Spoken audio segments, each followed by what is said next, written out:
তোমাদের দেখে আমার কেমন যেন একটু সন্দেহ। মাঝি ভাই, আমাদের দেখে কোনো সন্দেহের কারণ নেই, কারণ আমরা দুজন স্বামী স্ত্রী। তোমরা স্বামী? হ্যাঁ, আমরা দুজন স্বামী। ভালো, কিন্তু আমি এই অসুস্থ শরীরে কেন তোমরা টাকাটাকি করছো? আমাদের একটু পার করে দেবে মাঝি ভাই? এত করে যখন বলছো বেশ, কিন্তু আমি পার করে দেবো। আমার এই জীর্ণ তরি, তোমাদের এই দুজনকে সহ, তোমাদের ওই যে সঙ্গের পুটুলি সহ তো আমি পার করতে পারবো না বাবা। তাহলে তুমি কেমন করে পার করতে চাও মাঝি ভাই? হয় আগে তোমরা চলো, না হয় তোমাদের ওই পুটুলি দুটো দাও বাবা। আমি এই জীর্ণ তরিতে করে রেখে যাবো, আসবো। আচ্ছা চিন্তা, মাঝি ভাই বলছে ওই মাঝি ভাই জীর্ণ তরি একসঙ্গে সহ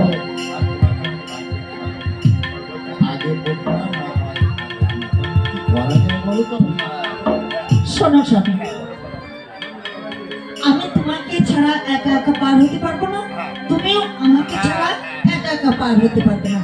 তার চাইতে ওই পুটলা তোকে আগে পার করো। আচ্ছা মাঝি ভাই, তোমার এই জীর্ণ তরিতে পটলি সহ আমাদের একসঙ্গে পার করতে পারবে না যখন, তাহলে তুমি আগে এই পোটলা দুটো পার করে নদীর ওপার রেখে এসো, তারপর আমাদের কেমন? দাও তাহলে।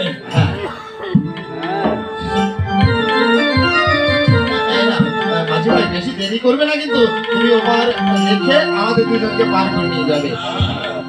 যাবো আর আসবো।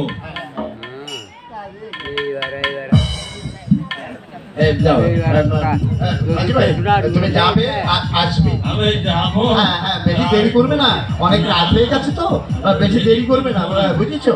বেশি দেরি করবে না।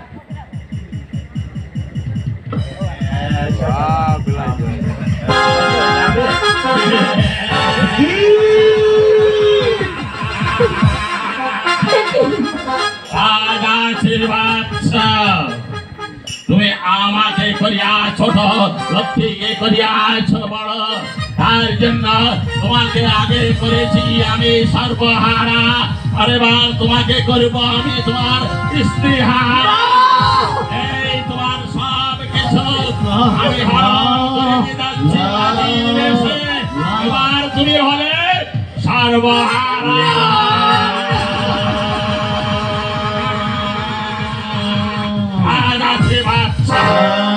এখনো বলো কে বড় আর কে ছোট? আমি না লক্ষ্মী? আগেও বলেছেন আর এখনো বলছেন, আপনি ভালো করে শুনে যান সূর্যপুত্র শনৈশ্বর, এই মধ্যধামের বুকে আমি শ্রেষ্ঠ বিচারক, আমি ধার্মিক রাজা। এই ধার্মিক রাজার মুখ থেকে চিরকাল একটি কথা বের হবে, আমার জীবন দেবো হাসতে হাসতে আমি মৃত্যুকে ধারণ হব। আমার মুখে একটা কথা উচ্চারিত হবে, আমার কাছে বলো লক্ষ্মী দেবী আর আপনি ছোট।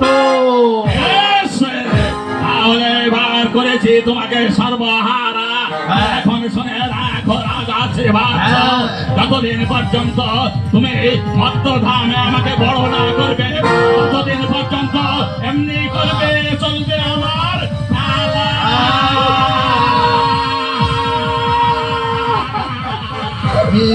আপনি যতই আমাকে নিয়ে খেলা করুন না কেন, সে তোমার বাঁচানো খেলা করে আমি খেলতে রাজি আছি। হাসতে হাসতে আমি মৃত্যুর মুখে ধাবিত হব। বাবু ধার্মিক রাজা থেকে আমার কর্তব্য থেকে একটিবারের জন্য আমি কিছু হব না। তার জন্যই যদি আমার মৃত্যু হয়, আমার স্ত্রীকে নিয়ে মৃত্যুকে আমরা দুজনে হাসি মুখে বরণ করে নেব। তবু তবু আমি দুবার করব না। আমি নারায়ণের সনাতনী লক্ষ্মী দেবী, কেন কেন তুমি মিথ্যা শ্বাস আমাকে দিয়ে গেছিলেন? বলেছিলেন এই বিপদে আপদে সবসময় আমার ছায়ার মতো ঘিরে রাখবে। মিথ্যা মিথ্যা, সম্পূর্ণ মিথ্যা ধারণা তোমারই, সম্পূর্ণ মিথ্যা। আমার কাছ থেকে সব কিছু তুমি কেড়ে নাও ঠাকুর, সব কিছু তুমি কেড়ে নাও, আমি সহ্য করতে পারবো। আমার সম্পদ নিয়েছ, আমাকে কি হারা করেছ, তাতে আমি এতটুকু দুঃখ বা কষ্ট অনুভব করিনি। আপনার কাছে আমার অনুরোধ, আমার স্ত্রীকে আমার জীবন থেকে ছেড়ে দিও না, ছেড়ে দিও না, ছেড়ে দিও না। এটাই আমার কেন চিন্তা? আজ আমার কি মনে হচ্ছে জানো? কি মনে হচ্ছে? মনে হচ্ছে বিশ্বের বুকে ভগবান বলে কেউ নেই, সব মিথ্যা, মিথ্যা, মিথ্যা। যদি ভগবান বলে কেউ থাকতো না, তাহলে দিনের পর দিন এইরকম বিপদ আমাদের হতো না। আমি রাখবো না ওই সবকে। স্বামী, তুমি আমার কথা বলো না স্বামী। শাসকেরা রাজ্য ছেড়ে হ্যাঁ, সূর্যবংশের রাজা হরিশ্চন্দ্র তার মৃত পুত্রকে যদি ফিরে পেতে পারে, তাহলে সেখানে যে ভগবান বলে কেউ নেই। এই কথা কেন বলছো স্বামী? আমি সবই বুঝি, চিন্তা সবই বুঝি, কিন্তু সম্পদ বলে যাচ্ছি না স্বামী, তুমি তুমি এমনি করে ভগবানের প্রতি বিশ্বাস হারা হয়ে না। হারাবো না, আরে বলে মা কমলা আমাদের সহায় আছে। ওই যে দেখো, ওই যে দেখো স্বামী, কত লোক একসঙ্গে দল বেঁধে কাজ করছে। কাজ করছে। তুমি তো পুরুষ হ্যাঁ, মানুষ। আমি পুরুষ মানুষ। যাও না, ওদের সঙ্গে কাজ করে কিছু চাল ডাল কিনে নিয়ে এসো। আমি পাই যাব চিন্তা, কিন্তু ক্ষুধার যন্ত্রণা, বড় যন্ত্রণা। সম্পদ বলে জানি এসেছিলাম, ওই সূর্যপুত্র শনৈশ্বর এর মাঝের সত্য যে সব কেড়ে নিয়ে গেছে। এখন মনে হচ্ছে তোমার আমার না খেয়ে পিলে পিলে মরতে হবে। যে কিছু সহ যন্ত্রণা আমি আমি তোমাকে বলে বোঝাতে পারবো না, বলে বোঝাতে পারবো না, বলে আমি বোঝাতে পারবো না। তোমরা কারা গো? এই গভীর জঙ্গলে দাঁড়িয়ে দাঁড়িয়ে চোখের জলে ঠোঁট ভাসাচ্ছ। তোমরা এমনি করে কেন কাঁদছ গো? কি হয়েছে তোমাদের? তোমরা আমার কাছে সবকিছু খুলে বলো। কে গো তুমি? এই গভীর জঙ্গলে কোথায় বা যাচ্ছ তুমি বলো? আমি একজন পথিক। এই জঙ্গলে অনেক লোক থাকে তো আমি তাদের দেখাশোনা করি। কিন্তু তোমরা কারা? তোমাদের তো আগে কখনো দেখিনি এখানে। আর তোমরা যাবেই বা কোথায়? পথিক, এই জঙ্গলে আমরা নতুন এসেছি। কোথায় যাব, কি করব, আমরা কিছুই জানি না। তুমি কি বলতে পারো পথিক, এই জঙ্গলে কোথায় মানুষের বসতি আছে? আমি সব কিছু বলতে পারি, কিন্তু তোমাদের দেখে তো সাধারণ মানুষ বলে মনে হচ্ছে না। তোমরা বাড়ি থেকে রাগ করে এসেছো বুঝি? না না না না না না পথিক, আমরা রাজ করে আসিনি। আমরা স্বামী স্ত্রী, আমরা আমরা হচ্ছে স্বামী স্ত্রী। শনিদেবের করালের দৃষ্টিতে, সেন দৃষ্টিতে রাজ্য ছাড়তে আমরা বাধ্য করেছি। তোমরা কি তাহলে ওই রাজা শ্রীবৎসর মতো গ্রহরাজের শনিদেবের বিচার করতে গিয়েছিলে? রাজা শ্রীবৎস শনিদেবের বিচার করেছিল এই জঙ্গলের মধ্যে থেকে। তুমি কেমন করে জানতে পেরেছো বলো? তুমি কেমন করে আমি সব জানি, কারণ আমি তো সব জায়গাতেই ঘুরে বেড়াই। এই সব খবর আমি বলতে পারি। আচ্ছা, শুনলাম রাজা শ্রীবৎস আর তার স্ত্রী চিন্তা নাকি এই জঙ্গলে এসেছে। হ্যাঁ। তোমরা তাকে দেখেছো? তুমি ঠিকই শুনেছো, তুমি ঠিকই শুনেছো। আমি আমি সেই অধম শ্রীবৎস আর আমার স্ত্রী। চিন্তা চিন্তা ওই হচ্ছে চিন্তা। ভালোই হয়েছে, তোমাদের সঙ্গেও আমার দেখা হয়ে গেল। ভালোই তো হয়েছে। আচ্ছা, তা তোমরা কি এই জঙ্গলেই থাকবে বলে মনে স্থির করেছো? হ্যাঁ। হ্যাঁ পথিক, আমরা এই জঙ্গলেই থাকবো, কিন্তু কোথায় যে মানুষের বসতি সেটা তো আমরা জানি না। তুমি আমাদের একটু দেখিয়ে দেবে? কেন পারবো না বলো? দেখো, ও যে একটা নদী দেখা যাচ্ছে। হ্যাঁ, কত লোকে মাছ ধরছে, হ্যাঁ। আর ঠিক তার দক্ষিণ পাশে হ্যাঁ মানুষের বসতি। ওরা বন থেকে কাঠ কেটে বাজারে বিক্রি করে তাদের জীবন চালায়। কিন্তু তুমি কি পারবে বন থেকে কাঠ কেটে বাজারে বিক্রি করতে? হ্যাঁ পারবো পতি, আমাকে যে পারতেই হবে।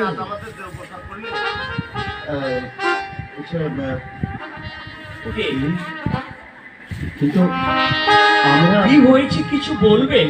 আচ্ছা, তোমাদের দেখে মনে হচ্ছে তোমরা কিছু সেবা করো না, মনে হচ্ছে। আমরা কাল থেকে কিছুই সেবা করতে পারিনি, ক্ষুধার যন্ত্রণায় বড় কাতর হয়ে পড়েছি, পথ চলার শক্তিটুকু হারিয়ে ফেলেছি, আমার বড় যন্ত্রণা হচ্ছে, যন্ত্রণা। তাহলে তোমরা একটা কাজ করো, কি কাজ করবো বলো? আমি তোমাদের আচ্ছা আমার কাছে এসো। তোমরা এখানে বসে তোমাদের আরাধ্য দেবতা নারায়ণকে স্মরণ করো, দেখবে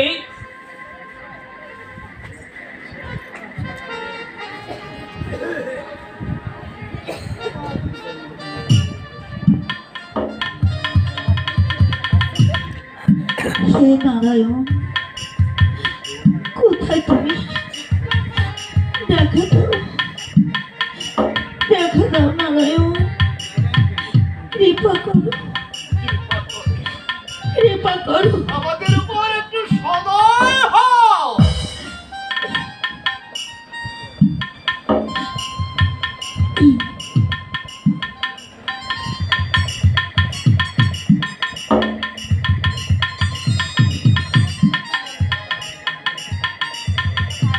এই দেখো, আমি তোমাদের জন্য প্রসাদ এনেছি। কি হয়েছে? অবাক বিস্ময়ে আমার দিকে তাকিয়ে কি দেখছো? মুহূর্তের মধ্যে প্রসাদ তুমি কোথায় পেয়েছো? বলো কোথায় এই পেয়েছো? প্রসাদের সর্বক্ষণই আমার সাথে থাকে। হাতে কেন? হ্যাঁ, কেন? কারণ তোমাদের মতো এমন অনেক ভক্ত আছে যারা ক্ষুধা যন্ত্রণায় ঘুরে বেড়ায়, তাদেরকেই আমি প্রসাদের সেবা করি। সেবা করাবে? হ্যাঁ, আমাদের তুমি সেবা করাবে? আমার হাতে তোমরা সেবা করবে। হ্যাঁ, ক্ষুধার্ত যখন সেবা করতে। একটা ভিখারির হাত থেকে তোমরা সেবা করবে। হ্যাঁ করবো। এমন কেন বলছো পতি? নিজেকে কেন এত ছোট পাচ্ছ? আজ আজ তুমি এই প্রসাদ এনেছো বলে কি আমাদের জীবন হয়তো রক্ষা পাবে। আর ভিখারি বলছো? আজ আমরা কি তোমার সামনে দাঁড়িয়ে আছে আমরা পথের ভিখারি, ক্ষুধার যন্ত্রণা সহ্য করতে পারছি না। কিছুদিন আগে আমি কি ছিলাম? আজ তুমি কি ছিলে? রাজা, রানী। তাহলে দেখেছেন, আজ যে ভিখারি কাল সে রাজাও হতে পারে, আজ যে রাজা বাদশা কাল সে পথের ফকির হয়ে যাবে। আচ্ছা ঠিক আছে, এবার তোমরা ওখানে বসো, বসবো? আমি তোমাদেরকে আমার নিজের হাতে প্রসাদ সেবা করিয়ে দেবো। হ্যাঁ, বসো, চিন্তা।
কত যন্ত্রণা সহ্য করছে শুধু আমার জন্য।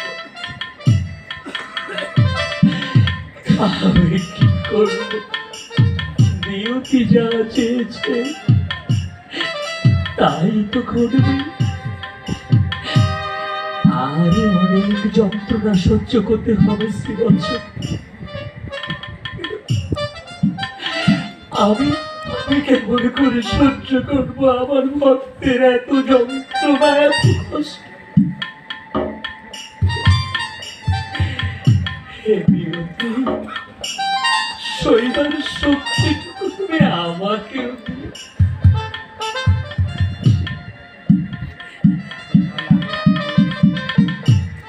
আচ্ছা, এবার তাহলে তো তোমরা পথ চলতে পারবে, পারবে তো? তাহলে আমি আসছি। পথিক, একটু দাঁড়াবে না তুমি?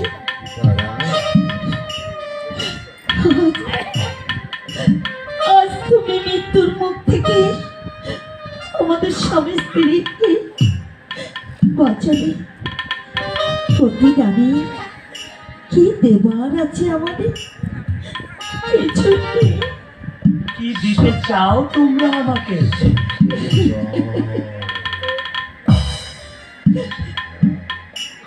প্রতিদান স্বরূপ তুমি প্রসাদ খাইয়েছ, আর আমরা দেব আমাদের চোখের জল। এসো, জানো এই চোখের জল ছাড়া আর কিছুই দিতে পারব না। এসো।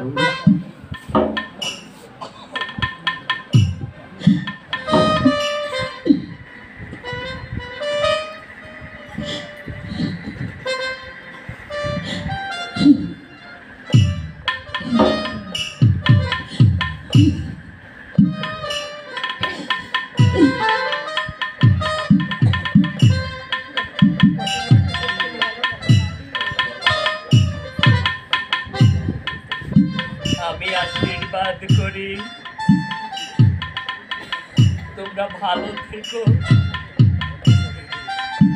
তোমরা ভালো থেকো।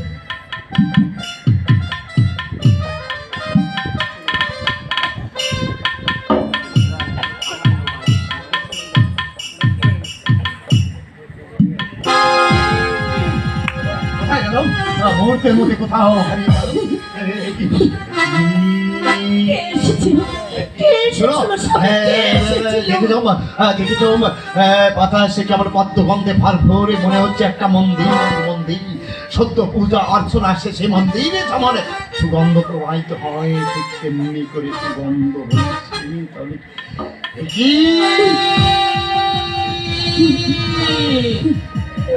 ভালো করে চোখে দেখো শ্রীরাম, পদ চিহ্নের উপরে ভ্রমর গুলো কেমন মধুর সুরে ভগবানের গুণ কীর্তন করছে। এ তো মানুষের পদ চিহ্ন নয়। ওগো স্বামী, হ্যাঁ, তুমি কি বুঝতে পারছো না স্বামী? আমাদের আমাদের দেবতা নারায়ণ এসেছিল। নারায়ণ কাছে পেয়েও আমরা চিনতে পারিনি। তার স্বরূপটা না দেখি দেখা যখন দিলে নিজের হাতে প্রসাদ খাইয়ে গেলে তোমার স্বরূপটা কেন কেন কেন দেখাবে না?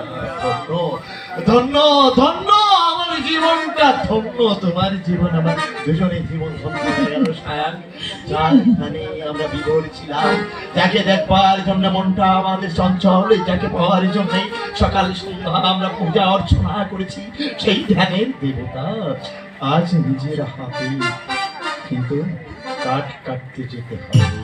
এই যে দুর্বল, এই দুর্বল শরীরে কেমন করে কাঠ কাটবো? শোনো স্বামী, ক্ষুধার যন্ত্রণা কি করবো? কেমন করে কি করবে? তোমার আমার ক্ষুধার আহার যোগাবো? এখনো বড় স্বামী, হ্যাঁ বলো, দেহে যদি শক্তি না থাকে কেমন করে আমি কাজ তাহলে করবো? কেমন করে তুমি কাজ কাটবে? হ্যাঁ হ্যাঁ, চলো না স্বামী, কোথায়? ওই বসতি, হ্যাঁ ওই মানুষের বসতিতে হ্যাঁ, আমরা দুজনে কি কি বলো বলো দুজন কি বলো দাঁড়ে দাঁড়ে ঠিক হাজারা আমি তোমাকে মায়ের জন্য ভিক্ষা করতে যাচ্ছি। এই যে বড় দুঃসহ, তবু করতেই হবে, হয়তো নিয়তি এটা আমাদের করাচ্ছে। ওগো ওগো ভাইয়েরা, ওগো বাবারা, আজ আপনাদের দানে করুণার দ্বারে আমরা হাত পেতে দাঁড়িয়েছি। ভিক্ষার জন্য দাও আমাদের কিছু ভিক্ষা।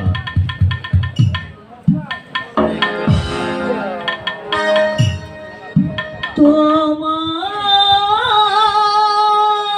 পর মাখা